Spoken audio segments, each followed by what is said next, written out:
Kita dengan sambutan tuan rumah sekaligus dimohon nasihatnya untuk Ananda berdua. Tadi disampaikan oleh Bunda Yuni Rosita SAG. Bismillahirrahmanirrahim. Assalamualaikum warahmatullahi wabarakatuh.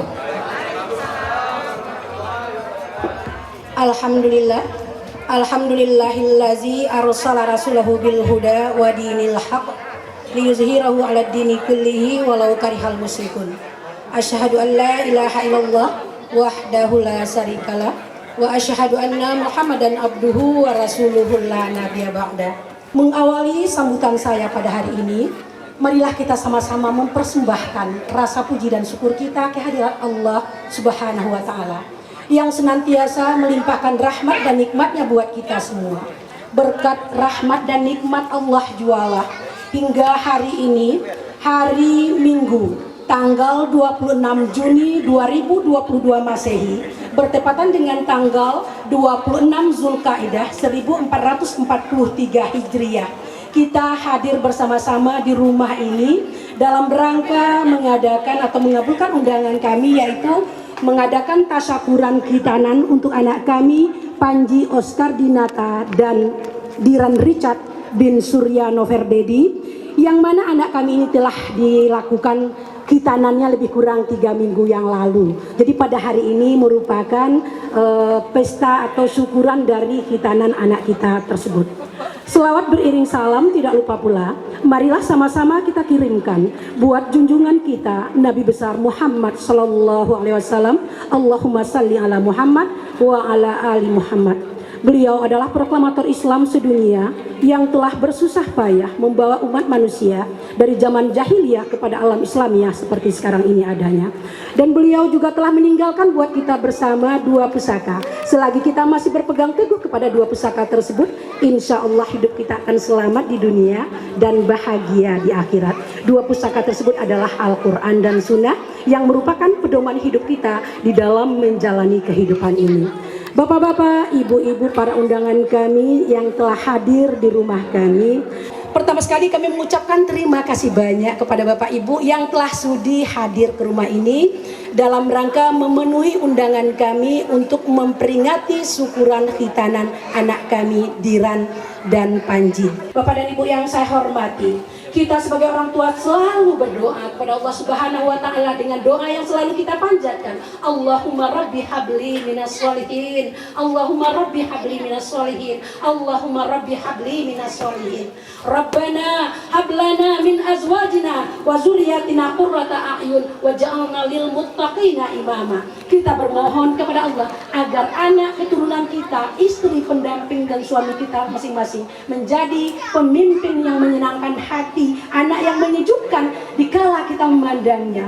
Tausiah kita pada hari ini saya berjudul dengan kunci rumah tangga bahagia. Kalau saya tanya kepada Bapak dan Ibu yang hadir pada hari ini, ada enggak yang tidak ingin bahagia?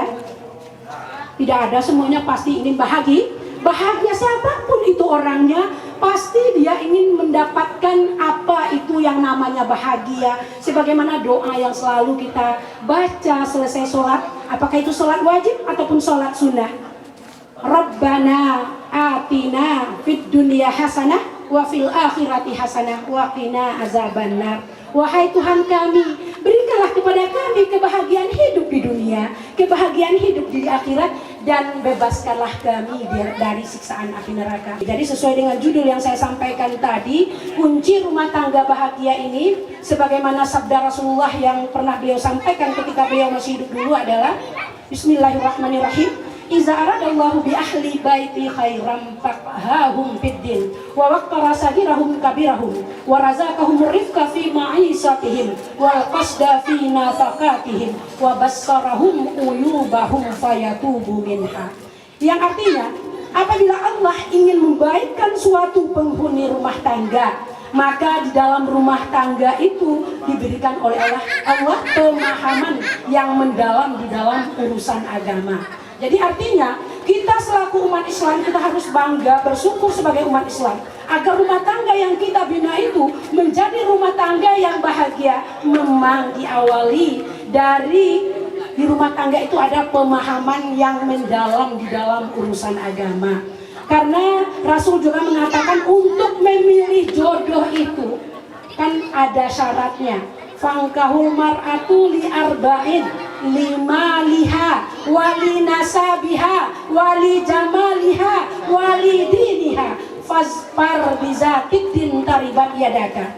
Maka nikahilah olehmu perempuan-perempuan itu. Jadi walaupun Rasul mengatakan perempuan-perempuan, artinya perintah ini untuk laki-laki, tetapi tidak tertutup kemungkinan bagi perempuan yang akan dinikahi oleh laki-laki, calon istri ataupun calon suami yang akan menikahi kita itu adalah orang pertama syaratnya dengan ada hartanya, karena keturunannya, karena kecantikan dan kegantengannya, dan karena agamanya. Tapi Rasul mengatakan di ujung hadis, Fazfar bizatiddin taribat yadaka. Pilihlah yang beragama, maka hidup kita akan bahagia. Jadi kalaulah sadonyo memahami tentang urusan agama, tahu dengan tanggung jawab dan kewajiban, bapak-bapak paham betul dan sadar betul, saya adalah suami, saya adalah ayah dari anak-anak saya harus bisa menjadi contoh untuk anak-anak saya.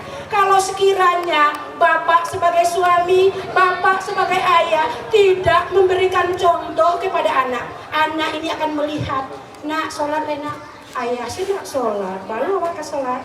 Nah begitu juga dengan ibu. Ibu sebagai yang mungkin saya mengatakan itu adalah akronim, ibu ikutan buat umum, setidaknya ibu bisa menjadi contoh bagi anak-anaknya. Jadi kunci rumah tangga yang bahagia yang kedua itu adalah saling menghormati, terutama yang kecil menghormati yang besar juga menyayangi yang kecil.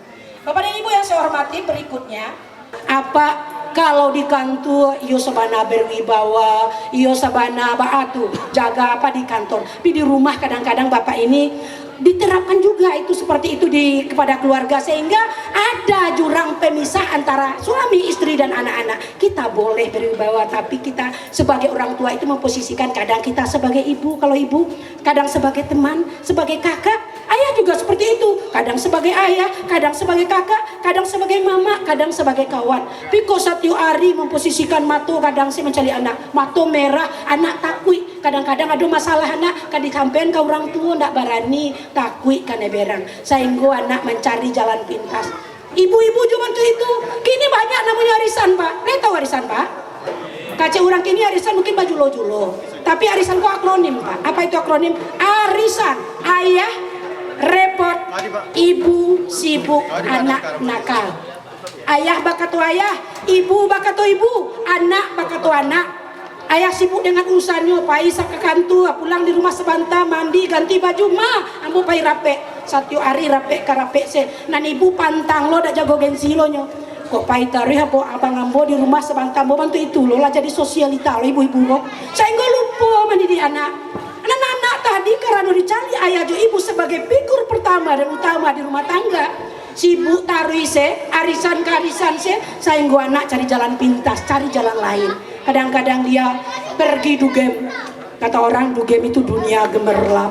Pai cari jalan pindah ke narkoba sehingga dia fly terbang bahagia sesaat. Kenapa ini terjadi? Karena komunikasi di rumah tangga tidak tepat. Kemudian yang keempat, kunci rumah tangga yang bahagia itu kata Rasul adalah hemat dalam berbelanja. Jadi hemat dalam berbelanja kok bu, iyo kunci rumah tangga bahagia jo. Dan mantang-mantang beku ibu lah jadi ibu sosialita, laco arisan, lapai majelis taklim, satio pai kegiatan nan dicali, pai dharma wanita nan dicali itu apa bu? Galang urang nan banyak, galang keroncong panuh setangan bu. Sehingga diangkat tangan berbunyi kericik. Besok disuruh dia suami, mana apa arisan lah ibu? Malah apa bang? Apa itu? Ibu tuh lah jalan dia bang. Galang keroncongnya sepanuh tangan, nuangke tangan waco-aco. Awak jangan kata galang keroncong lah. Galang perak saya dah ada bang, mangke tangan. Ndak payah arisan dong. Ndak payah di majelis taklim dong. Ndak payah dewe dong. Jadi intinya bukan itu bapak dan ibu yang saya hormati. Kita harus hemat berbelanja. Kita pahami buku bayang-bayang sepanjang badan, jangan sampai besar pasak dari tiang. Suami pendapatannya sebulan 3 juta, awak ingin lo jadi ibu sosialita yang pengeluarannya 20 juta. Itu pannya nggak bang wako? Sekali nyopai menggali, paling menggali api pokok karena awak ingin mengikuti lonan lain. Jadi memang perlu hemat di dalam rumah tangga. Ingin rumah tangga kita bahagia, kita pahami betul saya ini istri, saya bisa memanage, saya sebagai bendahara di rumah tangga, saya membina akhlak anak-anak saya. Kalau anak saya ingin berhasil, harus saya dulu yang berhasil. Saya suruh anak saya hemat, saya juga harus hemat dulu. Tapi hemat di sini bukan berarti pelit. Oh, kacik Bu Ustazah isi tadi, awak rime dalam belanja, lagi di suami piti dalam sebulan 10 juta misalnya, atau 3 juta. Harus bayi imet, Mak. Kini sambalado, besok sambalado, besok pada dirandang, ayahnya upai manggale, jauh. Sekali sebulan pulang, bakolah kuri anak gini kok bang. Ayo kecen anak dulu, mana kak kuri di ayah. Makan gilo ka sambalado sih, makan gilo ka arah pada berandang sih. Dah diagi awak makan dong. Ada tanya nih suami ke istri, bako mau itu pak, mah sampai dia bang ambo kayak kue arisan, tak bisa mau balik galang lo. Biar lampu balik sih nang kawe-kawe, lekun yang ada nampak durang kan bisa lombo tuh. Bapak dan Ibu yang saya hormati, terakhir kunci rumah tangga bahagia itu adalah menyadari kesalahan dan kelemahan masing-masing dan berusaha untuk bertaubat. Ambo tanya ke apa jo ibu nanadir kini, apa jo ibu nanadir kini siapa yang tidak pernah berdosa sekali jo. Lain berdosa pak? Itu normal. Sebagai manusia, manusia dikatakan dengan manusia al-khata'u wal nisyan min sifatul insan. Tersalah dan terlupa adalah sifat manusia.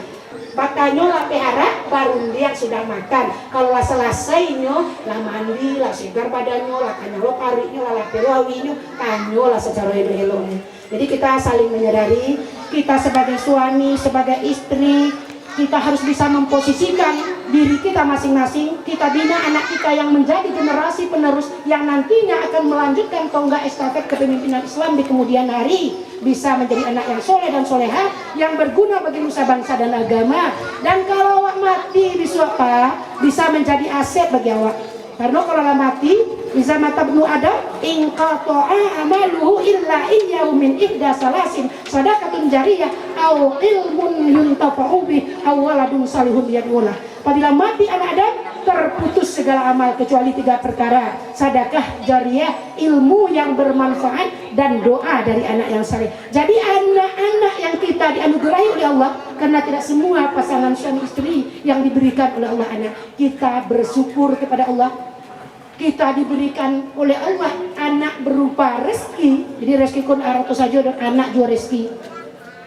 Amanah dari Allah harus kita didik dengan sebaik mungkin. Tapi kalau tidak didik dengan sebaik mungkin, maka anak yang dilahirkan yang telah diberikan oleh Allah kepada kita tidak bisa menjadi anak yang soleh nantinya. Maka selagi kita masih diberikan oleh Allah kesempatan hidup, mari kita isi kehidupan ini dengan senantiasa berbuat baik, senantiasa menyadari kalau selama iku awak coba salah, ada miskomunikasi di dalam keluarga, dado aku tuh kurang baik komunikasi antara suami istri dan anak, kita benahi kembali, kita jemput yang tertinggal, kita sama-sama membina keluarga kita agar rumah tangga kita menjadi rumah tangga yang sakinah mawaddah warahmah. Demikian saja Bapak dan Ibu, saya akhiri dengan billahi taufiq wal hidayah. Assalamualaikum warahmatullahi wabarakatuh.